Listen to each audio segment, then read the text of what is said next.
hello' আসসালামু আলাইকুম নমস্কাৰ বন্ধুসকল আশা কৰিছোঁ সবেই ভালে আছে আজি প্ৰায় 1 মাহ 10 দিন হ'ব হৈছে জুবিন দা আমাৰ মাজৰ পৰা নাইকিয়া হৈছে কি কাৰণত জুবিন দাৰ এনেকুৱা হ'ল এইটো সঁচাকৈ এটা প্লান মাৰ্ডাৰ আছিলে নে কিবা এক্সিডেণ্টে আছিলে তো আজিলৈকে আমি গম পোৱা নাই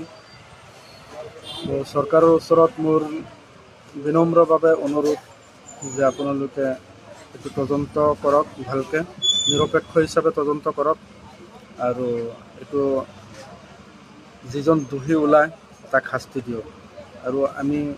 সকলোৱে ৰাইজে জুবিন দাৰ যিমান অনুৰাগী আছে মই চবকে ক'ব বিচাৰোঁ যে আপোনালোকে #জাষ্টিছ ফৰ জুবিন গাৰ্গ লিখাটো নাপাহৰিব ইতিমধ্যে আমাৰ 3 মিলিয়ন প্লাছ হ'ল আৰু আমি প্ৰায় 10 মিলিয়ন কৰিব লাগিব আমি সবেই লিখিব লাগিব